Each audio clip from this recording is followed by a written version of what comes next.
healing crystals, skincare routines, knitting a sweater, fitting in jeans. With Katie and Sarah, no need to worry, you're on a lady journey. Oh my gosh, lady journey. We're back. I didn't think we were going to get back so soon. I thought it was going to be a new year, but Joe and I have a really good friend in town that's helping with the baby. We're back, and it's so good to be back because you're a mom now. I'm a mom. I have to tell you, I don't feel funny. Oh, yeah. I get all. that. Yeah. Well, you've been barely sleeping, you were saying. No sleep, and then you don't really see a lot of people. Yeah. And yeah, it's just you and the baby at late in the hours. You're trying out your bits on your baby. You're like, hey, is this anything? Well, I know as a friend, I've come twice, and then I kept being like, I'm going to be over here every second. And then I never came again. Well, you can't come to Astoria. And also I was like that too. I now feel bad for every friend that I've had in my life that's had a baby and I have not reached out because I just didn't really think about it. Yes. Yeah. You're in your own world. I didn't realize how isolating it was for them. Yeah. And now I know, and I want to make an amends to every female friendship that's had a baby. Yes. Now you know you're on the other side of it. But now it's like too late because they're all like 40 and their kids are going to college. So I can't reciprocate. I ignored you. Yeah. Well, I have to say though, the baby is very cute. He's super cute. Oh my gosh, he's so like chubby and he's starting cutie. to smile now, so it's all worth it. Oh my gosh, where I get something out of it. And you're like, I did it. That's all you need is a comic, just a little smile and laugh. I just want a dopamine hit. Yeah, give me a dopamine hit because you're not getting any dopamine hits. No, my gosh. Well, you're like up. You're up. You're sleeping like 3 hours a night. Like, yeah, I think I'm averaging close to 4, but I have 8-hour stretches with him, but he only does a little bit of sleeping at a time. Mm-hmm. And then he also makes, I call him like baby dinosaur noises. Yes. Even while he's sleeping, it's a lot of this, like a lot of clearing his throat. Yeah. It's really cute. It's really cute because you're like, they're always like trying to do something. You know, yes. He's like, in his mind, he's like conquering. You know? He starts moving my head with his head, and I'm like, sir, just ask me where you want to go, and I'll move you there. Yeah, but he's consent. Like this. He's like, and then he rests on your windpipe, and he's like, much better. I do find babies in a way to be like quite tyrannical, you know, like I remember babysitting this little baby and he could only, he was probably about 8 to 10 months old. He could only point. He was like really into pointing. Yes. And so like wherever he would point, that I would have to take him there. And if I didn't, he would cry. So it would just be like screaming, crying, and then just over there. And I'm like, okay, and now we're over here. I'm like, anything, you know, just kind of being terrorized. He's just like a little Napoleon. He's like, we shall go over there. And you're like, okay, we're over here now. What do we do? And he's like, what do we do? Change of plans. I also find that part of like motherhood or taking care of a baby is placing him in different kinds of chairs to see if that's what he likes the best. Is this chair okay? Okay, no. How about this chair? Yeah. And now I'm like, I'm on the quest of, you can't just do trial and error. Like I have to buy these products and then they're expensive. And then you're like, well, that was a big fail. Oh yeah. For about $200. He hated that. Yeah. It is so funny because especially as you move on in your life as a woman, you're kind of like, you know, always doing like writing jokes is like a high level cerebral activity. And you're like, I've now taken on a different position where I'm an assistant. I'm an assistant to a baby. I'm busy finding chairs for my client right now. And I have to feed him every 2 hours. He is so cute though. I have to say, like, I'm blown away by his cuteness. And I got lucky. I think I got lucky. I got really lucky with his cuteness. And he does look like Joe a bit, like in the eyes, I feel. Yeah. It's kind of hard to tell when they're that little though. I know, because I do feel like there's 4 templates for babies. And meaning they come in 4 styles. Yes. And yes. We got the cute style. You got the cute one. What are the other styles? There's ugly, which is also the cute. There's vaginal birth head, which is like an egg head. Conehead baby. Conehead baby. Then there's the ones that look like they're baby like dinosaurs, like or like their eyes are like swollen pussies. Yes, I know that. I know that type. And then I feel like my baby has the regular, like not regular because they're all regular noses. I'm not going to shame noses out there. No. He's got the little nose, and he's got a little button He's got a button nose, and there's So other cute. baby noses that I've noticed, and he doesn't have one of those. Yeah. I think I love an ugly baby, one that's just kind of looking like modeled and just kind of disgruntled. But I've seen a few ugly babies, and you wait a month, and then they've turned out to be the cutest. Oh, they're so cute because all babies are cute because it's just like, especially I find like a baby that's looking like a little like wonky, like hair, a sconce or something. You're like, oh, he doesn't even know. And like, he has no that's idea. so cute to me. But I've seen babies that I'm like, oh my God. I worked at a high-end baby clothes store, and some of the babies that came in there, I was like this, good luck. Good luck. Enjoy it. Yep. Hope for the best. But yeah, it's And you've made a commitment to not video the baby. No, and now there's a few challenging. ideas that I want to make baby stuff because I have to put my art out there. You have to do baby content. I'll play the role of your baby, which I feel like I'm like just kind of like moving my head. Yes. That's what I was like. Well, maybe I'll buy one of those fake babies. Oh yeah, you were thinking of getting like baby the baby that is from American Sniper, realistic looking fake baby, which it's kind of like. But that feels weirder than making content with your baby. It feels like you never had a baby to begin with. You're like, we just have this. I just start taking care of that one more than my baby. Yeah. So trying to do that. It's so great to be back, though. Can I do the stones really quickly? Yes, let's do stones. Because we want to say, we've had a 2-month break.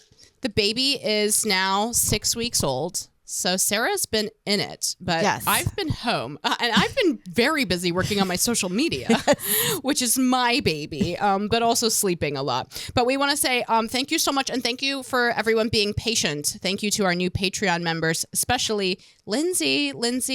Thank you so much for joining. This is the Labradorite, one of the most beautiful stones. I love the Labradorite. And this is for transformation. Is that what Labrador is? Like for baby, like the dogs? I think that it's unrelated. Unrelated, yeah. Okay. But I love a Labrador. I love a Labradoodle. Oh, I love a blend. I love a bougie dog. A fusion. Oh, yeah. A dog fusion. A dog fusion. The Labradorite is for transformation, also guarding against negative energy and healing. So, Lindsay, thank you so much for joining our Patreon. Right before, this is past the holidays. This is our first episode in 2024. Yeah, so that's what I consider the dark period of the year. Yes. Where nothing's happening and you're in the cold. It's and the days terrifying. are short. The days are so short. Yeah, you don't want to wake up at noon on one of these days because you start to feel like a vampire very quickly. Yeah, you might as well just sleep throughout the whole day and try the next day. Oh, a little hibernation. Yes. Oh, that's very lady journey. Yes. Sleeping for a full day. I'm not depressed. No. I'm on a lady journey. And then also I have Sebi. Sebi, thank you so much for coming to our Patreon. And for you, I've got the Dalmatian Jasper, which is another dog themed thing. And then you're like, that's not bit of a related dog either. theme. I'm like, No okay, relation. that's weird. The Dalmatian Jasper. Oh, yes. I love this I one. see where it got its name. This stone was actually donated to us by Greenwood Lake Yoga. It's a yoga studio that's owned by my friend Sarah, and they also have a beautiful loft space where you can purchase gifts. Now, Sebi, the Dalmatian Jasper. Oh, I love this one. Dalmatian Jaspers to help you remember to enjoy the simple things in life, to be playful and lighthearted.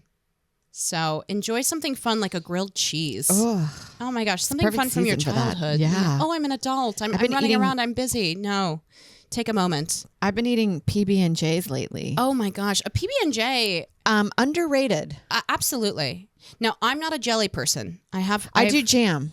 Yeah, I go I love a artisanal. jam. Oh my gosh, I love a marmalade, an orange marmalade. And we're back, Lady Journey. That's where feel like I know my husband's family where I'm like, I only like fancy PB&J. Oh, yes. Yeah. I love a PB&H where I do honey. I do a little, Ooh, oh my gosh, a little raw honey. that's always nice. I have a problem of like, with Joe's family, like, don't you want the fancier side? And then they're like, no. We want the Concord grape from the squeezy bottle. And you're like, I don't like it. I don't like it. You may as well eat sugar packets. Yeah. Yeah, I'm excited. I'm excited for the new year, and I'm excited to be playful, to be lighthearted. To have fun again. To have fun again someday. I love, we were Not joking. this year. No. Maybe next year. We were joking before the podcast that before we started recording that you're in a dark mom era where you're just dropping dark facts. Yeah, we're like, oh, that's fun. You're like, well, have you do you ever heard guys of wanna- Anne Frank? Yeah. Do you guys want to see a photo of a guy that had the most radiation damage ever? Yeah. Oh, don't mind her. She's a mom. She's just been alone with her thoughts and a baby, so not technically alone. But when I was visiting you a couple weeks ago, we were, engaging in a little bit of shit talking, and I was like, Healthy, keeping the herd thin. just a little. I had to catch you up. I had Yeah. to say, this is what's going on, and I looked over and like sleeping, so like quietly and sweetly. I'm like, is this going into him right now? Am I just like pouring my evil into him? I think the other day I may have been crying in front of the baby, and Joe's like wanted the baby out of the room so he doesn't see. And I was like, he should see emotion. He should see a woman cry, for sure. We're teaching him. Now, have you seen this thing on TikTok? Which it's like a TikTok, not a trend, but like a new bit of medical information that's surfaced. It's the still face. Yes, the still and a faced lot mothers. and I have to tell you, it has hit the mom community of like, oh, now we can't rest our faces 24/7. Like, oh yes, yeah. so I've seen a lot of videos being now when you realize that you're zoning out, that you go like this, and then all of a sudden you think of the still face mom, and then you're like this, hi. Yeah. Where I think that's not fair. Yes, I think that moms should be able to have a resting face.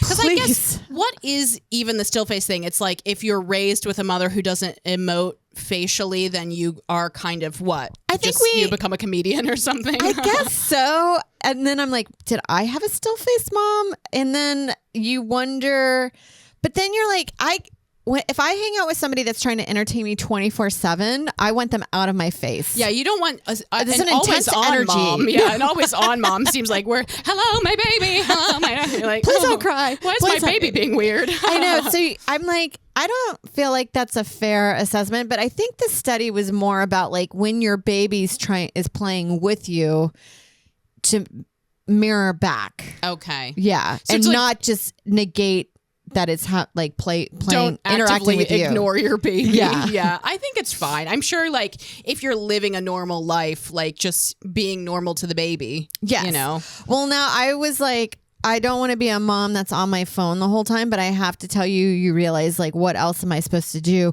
And you can't even watch movies. So I find myself now on TikTok more than ever because I can only ingest small dosages of content, and that is TikTok. Yeah. Yeah. And now I get why TikTok is big in the mom community. Yeah. It's because that's all we're doing is we're scrolling while our baby's trying to sleep on top of us. Yeah, it makes sense. But what am I just supposed to zone out into space? Right. But being present. I do have to tell you, I'll look at my baby while he's just kind of like taking it all in. And I'm like, I look at it and I'm like this, how are you doing this without a phone? I'm amazed. What are you doing? You're just going off into your own mind. It reminds me of when I was a little girl and I had to go to mass. I would have to go to church as part of my school, and I would just be having like wild fantasies in my mind. It's like, that's not a good place you want to be. But I think it's better to go there than it is to be on your phone. Because I was having this the other day. I talked about this yesterday, but that I want to go back to not being on my phone that much because I was in the doctor's office and I couldn't get to my phone and I had to wait quite a bit and my pants were off. So I just didn't feel like going to my phone while my pants were off. And so I had to go into my head. Yeah. And I was just thinking of like funny scenarios and you're like, oh, this is good for the comedic mind. They do say boredom is an important part of creativity. Yes. And I don't feel like I've tapped into that in a while. So I feel like maybe I'm going to try to Lock do the that phone away. Yeah. with during my postpartum. Yes. Now, I want to hear everything about the birth. Okay. Yes. I've heard a little bit, and I know you did have the I went C-section. we went to C-section, which we love. We love. I think C-section and vaginal have pros and cons are about the same. Okay. They're not the same identically, but they weigh each other in good and bad. Okay. So I feel like if any lady that decides whatever she does, it's right for her. If anyone's listening to this for medical advice, All the men on YouTube. yes, you men out there. My favorite is the guys that are like, I listen to this to go to bed at night. And thank you. We try to keep the incels quiet. And we did have some hate actually on our on some of our comments. We got a mean comment that said, put on some makeup and get out there. And I said, Oh, I didn't see that one. And Well, I'm like, I am wearing a makeup. I know. That's what I actually deleted it because I didn't want you to see it. I was like, I don't know what Sarah's going through right now. So I just took it off because we were wearing makeup and we looked great. You are allowed to go full unhinged on our Instagram. Oh, please do. Oh my gosh, bump us up. Well, Say I'm just whatever saying you for want. you. Me, yes. If you want to start fighting in the comments, Oh I my will gosh. support whatever decision you Thank make you in that so comment much. section. Thank you. I appreciate that. Yeah, because there are a few. We got sidetracked, but We got sidetracked as we do. There was one the other day on YouTube that I was like, noted. You're not wrong. And now you've questioned my whole existence. Yes, I will be sleeping with this. It is. I know. I've been doing a bit more content lately, and I love a hateful comment. It's run of the mill, something nice, something hateful. You can turn it into a bit. Oh, it's fine. It's like, okay, this is kind of part of the entertainment. But what I really can't wrap my mind around is like when people comment like, "Hey, that reminds me of the time my uncle, he kind of brought up something like that," and you're like.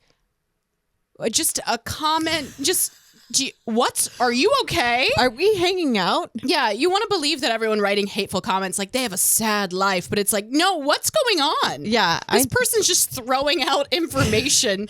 Do you need me to call 911? Are you okay? Yeah, I'll you gotta do get it. out there and live your life. A whatever kind of check that they do, health check. What's what they call when you send the cops over to see a welfare check? Yeah.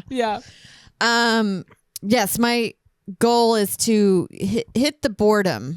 But what we were talking before we went into the YouTube. The birth journey. The birth journey. Yeah, so I'm yes. dying to hear because you had an induction scheduled. I had an induction, and a week before the induction, my friend told me that her induction didn't take, and she had to do C-section. I was like, oh, that sounds like an isolated event, and I didn't think that was going to happen to me. But I think apparently that happens a lot. So even if you are going in you're getting induced, it might not take. And I went in 3 a.m.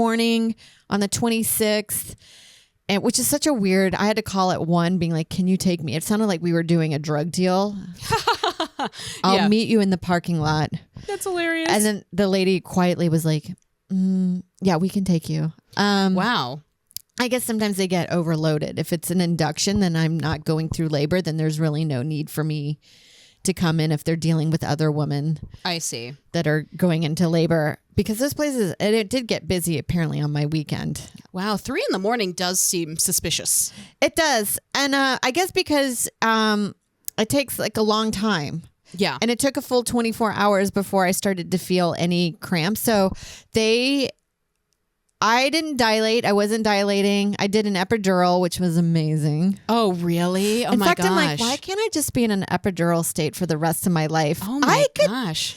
And you get a pen and you just pump yourself. Whoa. That sounds delightful. You can't feel your legs. I was saying I was Lieutenant Danning all over the place. I had no legs for about 24 hours. And whenever I had to do bed transfers, it was just kind of like roll onto the bed. Wow. Sounds great. Cut my legs off. But here's the thing is like, when I'm at the doctor's office, you don't realize that you're checking off. It's like a spa journey where you're like, oh, I should take a note that this is all going to cost me money. They're like, do you want this? And I'm never like, how much is that going to cost me? I'm like, yes. Oh, Give me the flu shot. I love it. So I got a flu shot. It is like a full service bar. And then, so I got the epidural, and that was 24 hours of just like going in and out of sleep. Oh my gosh. Loved Sounds it. riveting. Now, when they put it in, was it really painful to get the needle in your spine? It wasn't bad. This is the weird thing with pain. It initially hurts.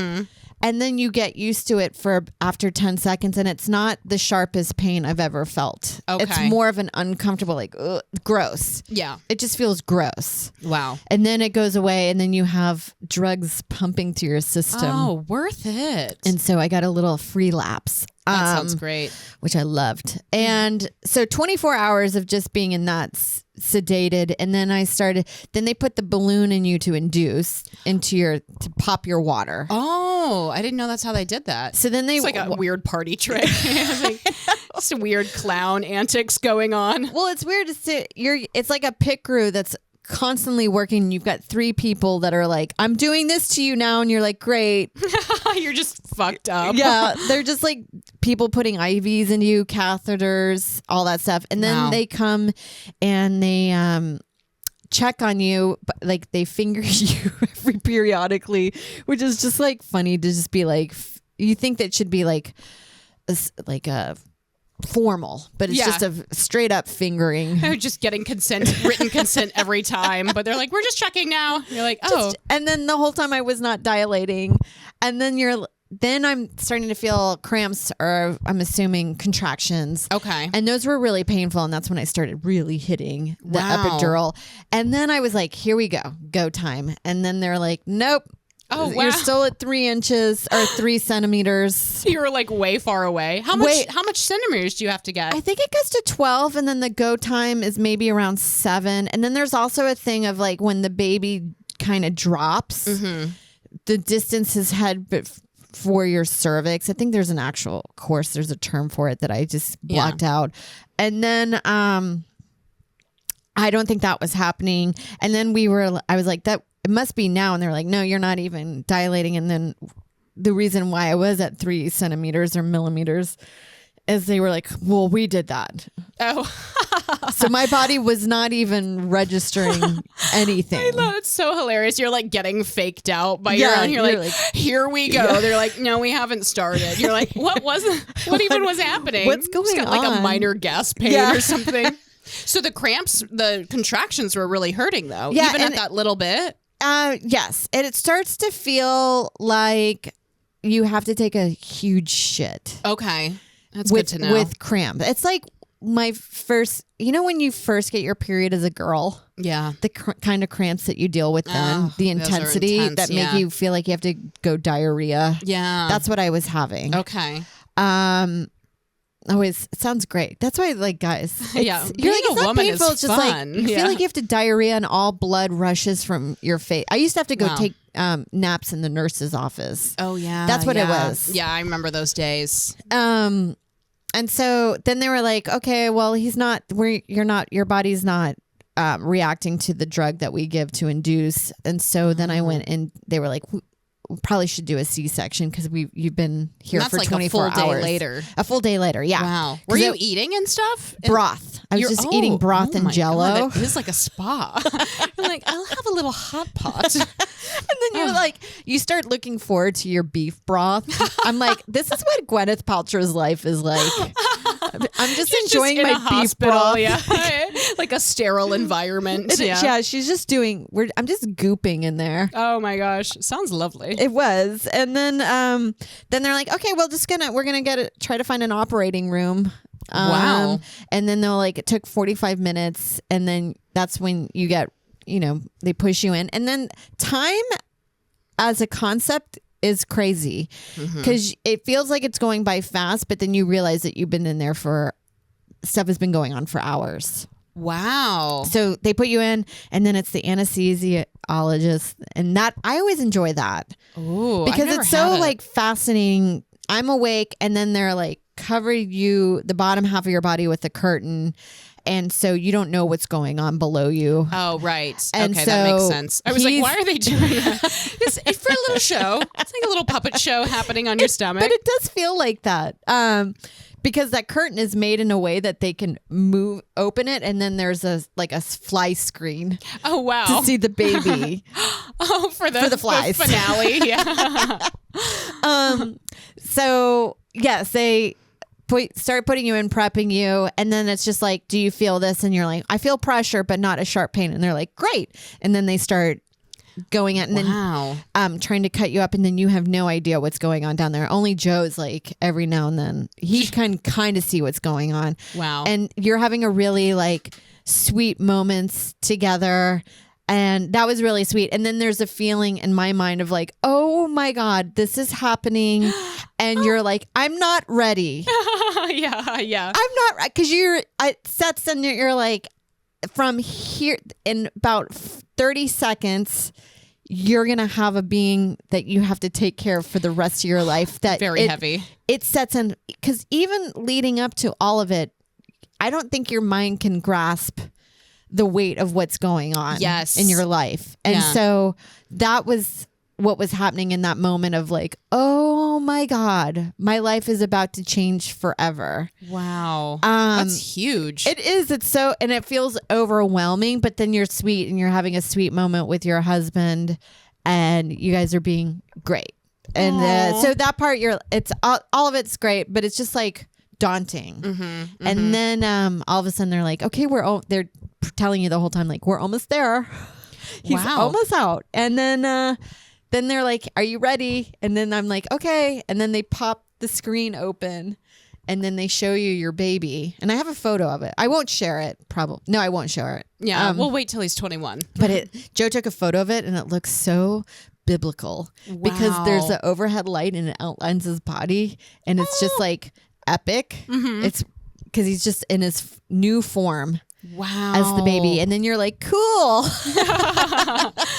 And then this is something I didn't know, and felt like nobody talked about this, but once he was pulled out and I guess the hormones go away immediately, a huge hormone drop, and then I think it's also from the anesthesia, is your body goes into uncontrollable shakes. Oh wow. And you're not cold, you just are shaking uncontrollably, and you're also splayed out like Jesus Christ. It's kind of like a horror movie. Like the Mel Gibson movie. Oh, Passions of the Christ. No, that too, but also the one where he's gutted. Oh, Braveheart. Braveheart, yes. So I'm like Braveheart on the table. Wow. And then they're like, I'm like, I didn't understand. I thought everyone holds their baby, and I'm like, I can't hold him right now. Because you're just shaking. Don't shake the baby. Yeah. That's the one thing you're not supposed to do. I was like, you can't put him on me. So they place them on you to do skin-on-skin contact. And that's the other thing. After the birth, I was like, now I get why people talk about birth plan. Because my birth plan was just get him out. I didn't know there's a whole like the golden hour. Do you want to feed him or shall we feed him? And I was like, you guys can feed him, because I just felt like I was in no position to feed him. Yeah. Then they place them on you, skin to skin, and you're like, oh, cool. Hey. And they show it to you like he's the bottle of wine that you ordered. Is this your baby? Yeah, you're like, oh, lovely. Pouring a little bit. Yeah. How funny. I know. It's like, in what other context do you have like a massive, highly invasive surgery and then a snuggle, quick snuggle? Yeah. It's so weird. They pull it out. And I don't think it was, to me, super magical, as more overwhelming. Yeah. Of like, what, because it's like West Wing. You're getting briefed all the time of what's going on. There's 3 people asking you questions about like what you want to do, and you didn't even, I don't do any research. Yeah. So I had to make decisions right then. Just like the real president, probably. I felt like it was a lot. And then there are times where I'm like, I can't remember certain things. Right. It's weird. I can't. So I went into. So this is when I guess it was a little crowded. I had to go to a recovery room after that, where they let you like recover properly. Okay. Before you go into your hospital room, but the recovery room is you're just placed with 5 other women that are also going. So I just kept hearing like other ladies getting sick. Ooh. And I guess I was like, I guess mine went well because the lady next to me was like, I think I'm gonna throw up, and I'm like, well, I'm not having that. Oh, so wow. I was like. It made me feel a little better that I was like, oh, I think mine went. I'm not having adverse effects. Yeah, just the shaking. Just the shaking. Just the violent shaking. And then I couldn't get my oxygen levels to go, but I could have a full-on conversation. So it kept beeping in the recovery room. Mm-hmm. So I kept having to breathe into a peak flow meter in order to get it up. And then I had to do lung Xrays. And then you're like, I guess that those 10 years of me smoking a pack a day, is that having effect? But oh, wow. At that point, right. they can't. My body repaired. Oh, good. Yeah. Enough. Yeah. I like that just kind of as a personality trait where you're like, I just don't really take in that much oxygen. It's kind of me. I'm a lady. I'm just kind of, I'm chill. I'm just trying. Yeah. I'm just take that resting much oxygen levels. Yes. Yeah. So everything turned out fine in the lung X-ray, and then I came up, and that's where Joe was like, we were there for 12 hours, and I'm like, I thought it was about 2 hours that we were there. I had no idea. Surgery with this. Yeah. Wow. Well, the surgery was probably an hour. Okay. Full.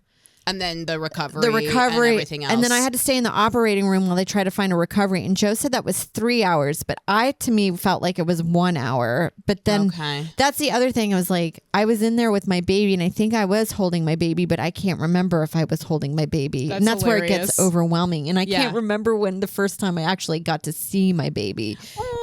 Out of my, all I remember is getting into one room that we shared. After the recovery room, they found us a room, and we shared it with another woman who was going through technically a stillborn.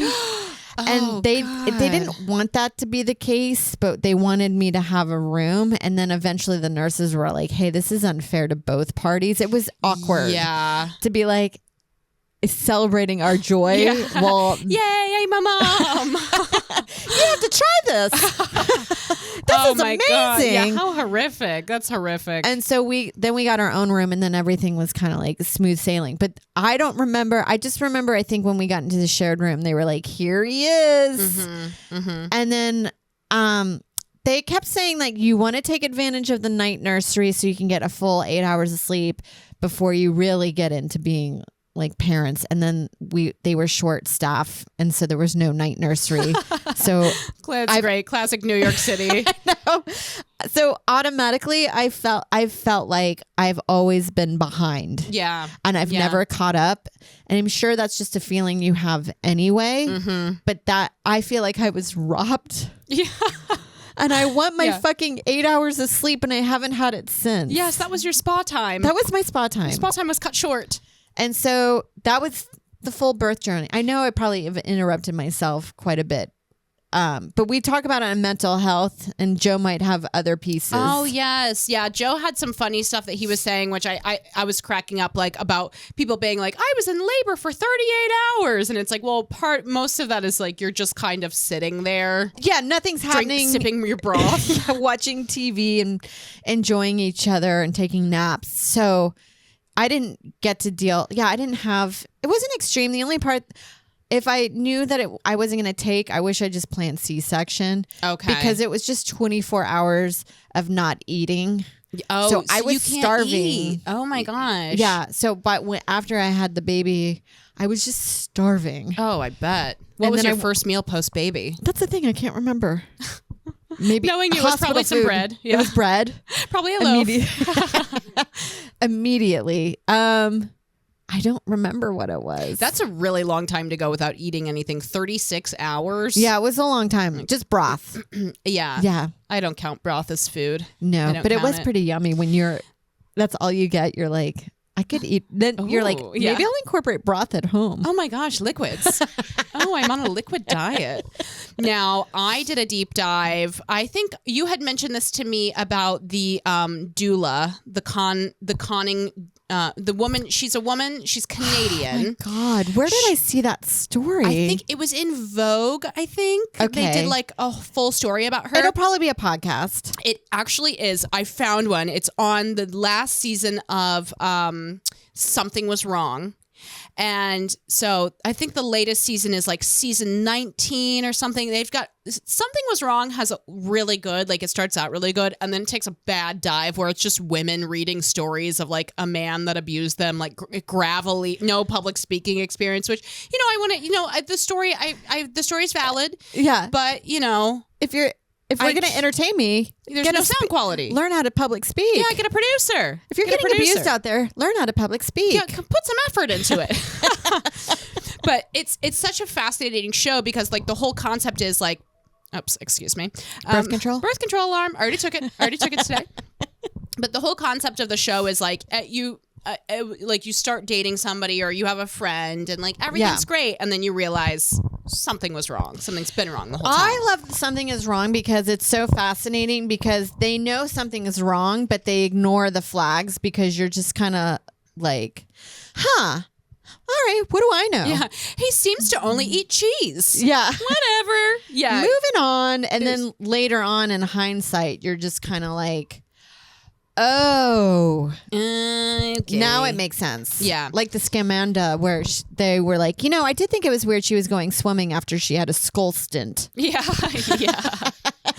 Well, this girl, her name is, I believe, Caitlin, and what she's doing, she has a couple other people who are friends. They become friends with her, and then she kind of starts in with the usual friend abusive behavior where it's like always needing you to call her, needing you to like pick her up to drive her someplace. You're always going in to crisis. Them. Yeah. You're emotionally supporting them, and they always need something from you, but they're not really a friend. In your case. And then it progressed to she was pretending that she was having a stillborn birth product of an incest rape and needed somebody to help her coach the baby out because I guess in the case that you have a miscarriage that's late term, you could still birth it. Yes. And she's telling these doulas, like, these doulas are like, oh, like, I'm feeling so bad for you, like, showing up. And then, like, she's just kind of pretending to have contractions and stuff and just kind of going through it. But anyway, it's a fascinating listen or read. It's also, it's all over the place now because she's just now, I think, been sentenced. You're like, how do I get that mental illness? I know. What a hobby. What a hobby. I mean, it's like, you got to put... At that point, it's work. You're working a lot. You're interviewing doulas. Yeah. You're faking pregnancies. Renting an Airbnb to have the doulas at. It's like, oh my God, who has the time? So you can get off. Yeah. You're like, get a dildo, lady. Yeah. Oh my God, please. That was part of it too. She was like taking off clothes and stuff like during the birth and like, oh, these doulas, like they've seen it all. They're like, oh yeah, she's just hot. Yeah. But I just like the case. The ones that start realizing I got to find out what their flags were. Yes. I think there was a couple for girls. Some of the girls who were the doulas were newly into it. They were kind of just starting on their journey. And so they were like looking for people to work for free. And I think being a doula is kind of like a yoga teacher in a way where you're like, okay, building up experience, doing like work study, that type of thing. And then the people that were more experienced, there was red flags immediately, but then they feel bad because you have this story of like, I was a victim of violence and this and that. Yes. And they're like, oh, okay, well, that's the thing I've lately with all the podcasts that we've been listening to with the medical stuff is like, I feel like there's a whole group of people that take advantage of illness and it's a really hard thing to call out. Yes. Because if you're wrong, you are a complete fucking monster. Yes. Yeah. And so you don't want to take that risk of being like, I think whatever you're going through is bullshit. Yeah, she's not even pregnant. Yeah. Like that's And you're just like, a whoops. pregnancy belly that she has under there. Yeah. So it's like really hard to call out, but I actually find those people to be so difficult. Like sometimes I've had friendships where I'm like, but you're always sick. Yes. Yeah. What is going on? The And toxic behavior. And I think that's why people end up getting caught up with it because they have like a naivete of like, oh, like this is my friend. She's going through something. But that is one great thing about like being in your past your 20s. I always say this. I'm like, I'm not in danger of joining a cult anymore. And I feel great about that.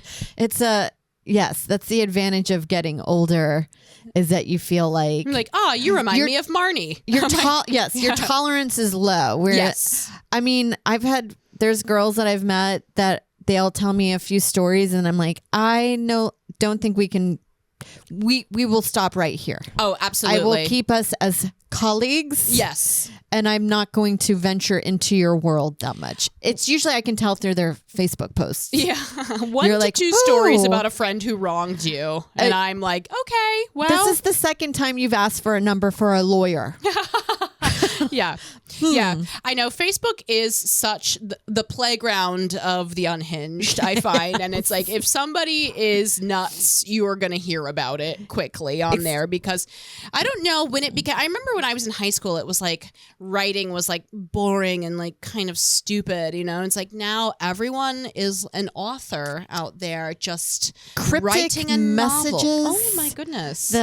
Please send prayers to me, but I'm not going to let you know why I need prayers. And you're like, I'm going to need I need to know what I'm praying about. I don't want to pray famine on a country. Yes, I'm going to need to know what I'm praying for. Because you had a bad vacation experience. I was wronged by Costa Rica. Yes. So how are you feeling with your life postpartum now? Are you feeling like everything's different? Everything changed in a moment? Yes, everything's changed. I don't know what I'm not in, you know how they're like, your perspective is different. Mm-hmm. All I know is all I think about is taking care of my baby. Aww. And that you realize that I need to take out a lot of wasted stuff in my life. Yeah. And then also I don't think, and they call it the fourth trimester.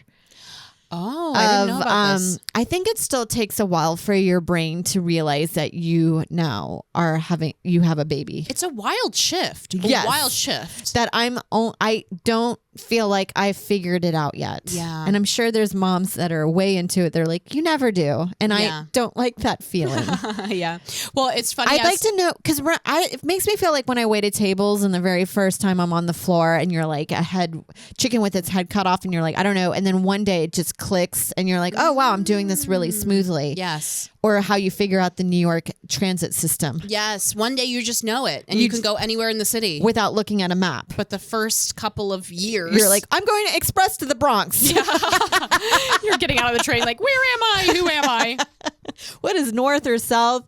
That's how I feel right now, that I feel like there will be a moment where you're like, okay, I figured this out. Like the idea of there's a lot of people that get pregnant right away from this. And I feel like, I don't know how you do that.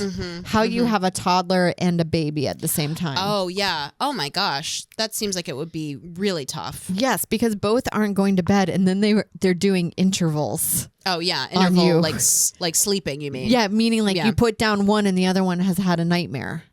Or probably peed in the bed and you have to go change it and you're like, you're never sleeping. You're never sleeping. And so I think it's acceptance that you're not going to have your old life again. Oh my gosh. Yeah. You've fully moved into a new journey. Yes. We're to the point, like, it's so odd. I don't feel like I even have time to send emails because once you feel like you put the baby down and he's all fed and in a mindset of going to bed, you're like, great, now I can like maybe do some work, and then he gets up.